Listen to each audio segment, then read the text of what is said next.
Yo, what it do, YouTube? It's your boy Key coming at y'all boys with a brand new video, and today it's time to go ahead and lock in, man. So with that being said, y'all already know I need y'all to tap in with your boy. Make sure y'all like, comment, and subscribe. All channel links is in the description. Go ahead and tap in with your boy.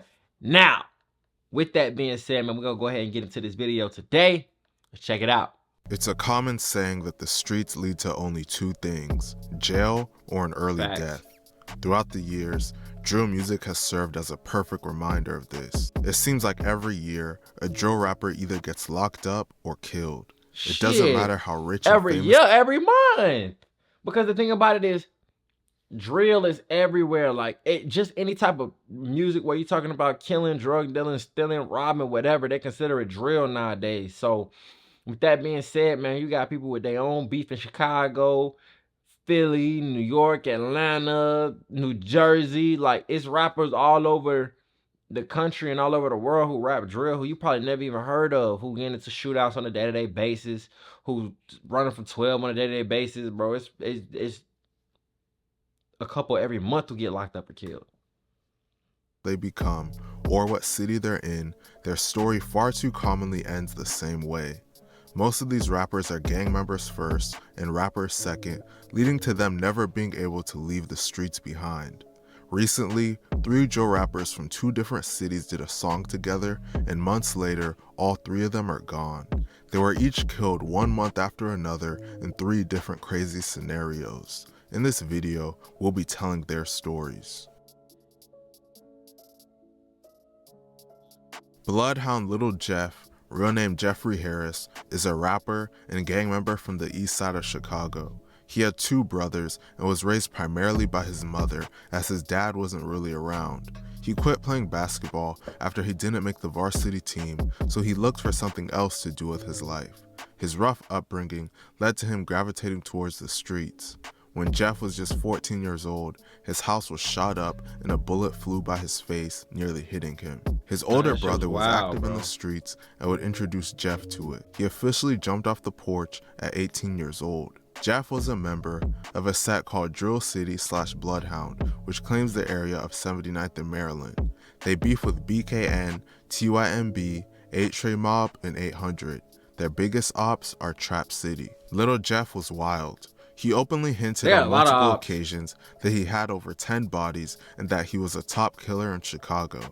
Jeff rose to fame after publicly claiming and bragging about committing the viral double murder of 2 Chicago teenagers that allegedly stole a watch from him. Whenever a drill rapper builds their reputation of being a killer and living their raps, their views start to rise exponentially.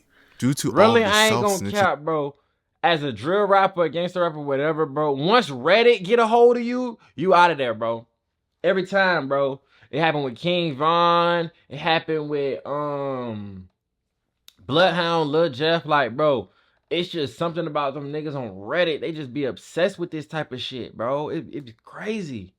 That he was doing for the double murder, Little Jeff's music began to garner hundreds of thousands of views. As his fame was rising, he started doing interviews with major platforms like DJU, and he had viral moments on there that further increased his fame.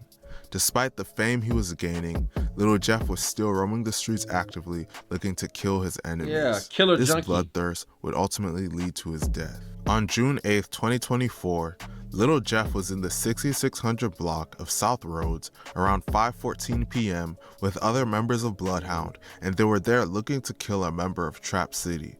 They were in Trap City territory, and once they spotted a Trap City member, they all hopped out of their vehicle and started shooting.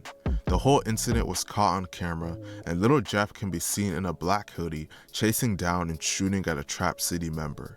Jeff chased the Trap City member into a house where someone within the house returned fire and shot Jeff in the chest. Jeff was then reportedly shot over 15 more times in the chest before his friends were able to pick him up and flee the scene. Jeff was transported to shot 19 times total. Now, I ain't gonna cap. They say originally his folks, they left him, but they circled back and picked up his body and took him to the hospital, which, you know what I'm saying? With that being said, though, even though they doing some bullshit, they out here trying to kill folks, you kind of got to salute them as friends because they didn't leave his body there. Yeah. They did not leave his body there.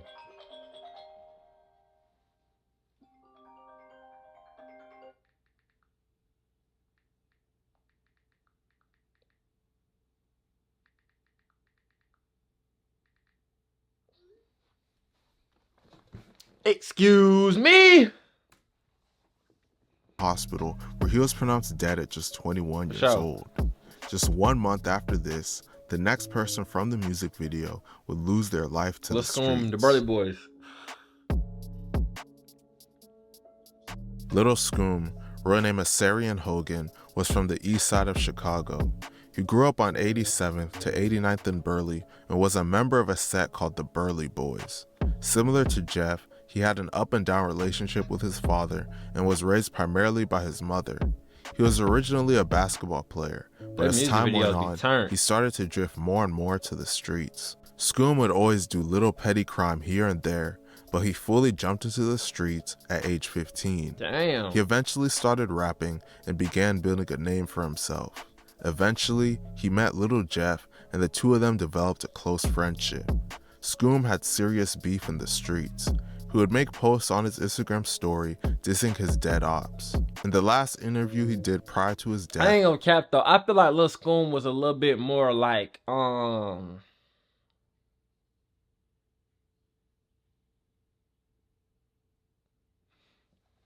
don't know. It was like, I'm trying to see how I want to put it. He was more so like, I don't know, but he was just different. Like Jeff was on some like shit, fuck the odds, we're gonna kill him. This, that, and the third, do drugs, like junkie it out. Scoom was a little bit different from what I could see.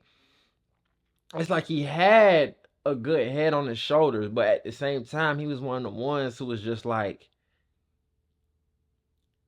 he one of the ones who really could have went a different way. Like you see other people and you like, nah, man, like you probably was just bound to just do some fuck shit with your life. But he one of the ones who was like, the way that he talked, he could have definitely done something different, been something different. A lot of them could have, but like the YouTuber some DJ of them you can't see it.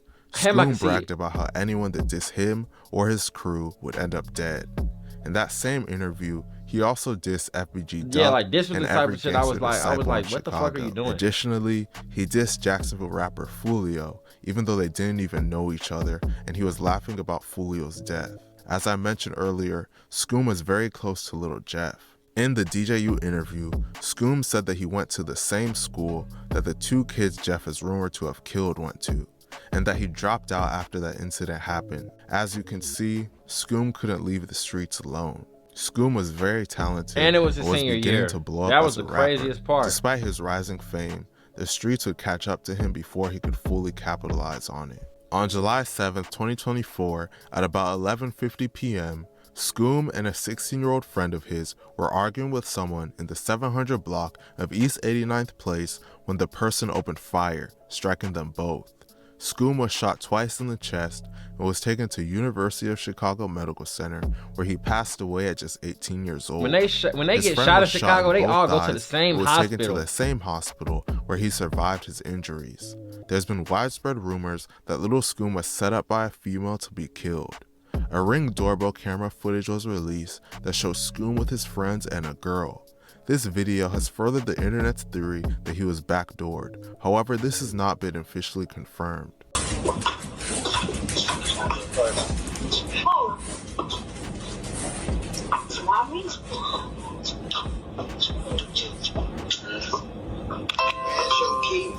told you I don't have no key. I take this on camera. I don't have no key. Like, is you slow? No, like, I'm good as but it's easy to penetrate. Yeah. You know, boom. Nah. That shit still brought me the wrong way. I ain't gonna lie though. The only thing that kind of makes sense is she say, "How y'all get the video?" I had to release it because they say that's her house. Okay, cool. But at the same time, like you gotta watch what you say, because the tongue is the most powerful thing in the world. Like I speak good things, like I will do this. I am this. I am that. You know what I'm saying? Good things. I never speak about misfortune or nothing like that. It's always I will, I am, I have. Like it's that type of stuff. Just make sure whatever you say in the most positive way possible, because that bad shit that you speak will come at you. It will come. After Scoom and his friends were shot, Chicago police spotted a gun-toting suspect running away from the scene and pursued him on foot. The suspect shot at officers during the chase. A 10-1 emergency call was made, indicating an officer needs immediate backup, resulting in police response from multiple districts and the CPD SWAT. Despite this, the suspect still escaped, and at the time of making this video, there have been no arrests. A little over a month later, the final person from that music video would lose their life. YBC Duel, real name Abdulvix, was from North Philadelphia, but moved to West Philadelphia when he was 10 years old. He jumped into the streets at a young age and caught his first case at 14 years old for stealing a car. Eventually, he and his friends formed the group YBC, standing for the Young Bag Chasers. YBC would go on to become one of the most hated gangs in Philly. YBC has allegedly committed dozens of murders and has beef throughout the whole city. Due to this, the pain and suffering that they were dishing out would also fall back to them. According to Duel, most of his friends— Note what he just said. The pain and suffering that they were dealing out was also done to them. either dead or in jail. You can't escape it, bro. Numerous YBC members have been indicted for murders over the years. Duel would start rapping about him and his gang's activities in the streets. He was given the nickname Mr. Disrespectful by his fans due to how he excessively dissed the dead on songs and on social media. Nearly every song he has is him name-dropping his dead enemies and mocking their deaths. He took dissing to an extreme level. He once went to a graveyard and pretended to dig up the grave of one of his dead ops. I ain't gonna lie, that shit right here, this shit right here is the mark of death. I ain't never seen nobody do some shit like this, go to a graveside of this, that, and the third, and get away with it, bro. Like, nobody gets away with shit like this, bro. I ain't gonna lie, like this nigga doing all this, that, and the third, and yeah, this your environment and all this shit, bro. I don't want to hear that shit, bro. Your environment does not make you wake up one day and go to a graveyard and try to dig up somebody's grave. Obviously, it's not his exact grave. It's just a random pile of dirt at a graveyard. But still, this ain't no quote-unquote product of your environment type shit, nigga. This is a thought that you had and went and did, bro. Hey, yo, where the f*** Carney at, yo? Carney, where the f*** you at? Ah!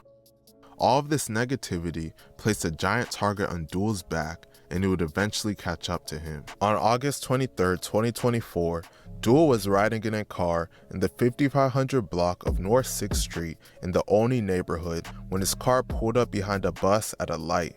Moments after his car stopped, another car pulled up beside him, and a gunman hung out the window and opened fire. Duel was shot multiple times in the chest and hand. Yeah. He was taken to Einstein Medical Center. Because at first I was confused. I was like, how did this happen if he just got... Because they said he just got picked up. But the whole time he went to go pick somebody else up.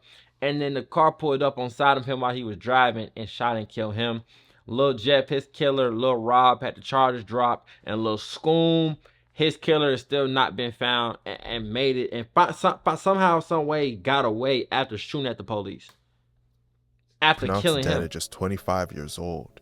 The whole incident was caught on surveillance camera. Police would later find the stolen car used by Duel's attackers abandoned and burning in a lot. A 16-year-old named Aiden Waters was arrested and charged with Duel's murder. The saddest thing about this is that all three of them in interviews said that they wish things could have been different and that they wanted to get themselves and all of their loved ones out of this lifestyle.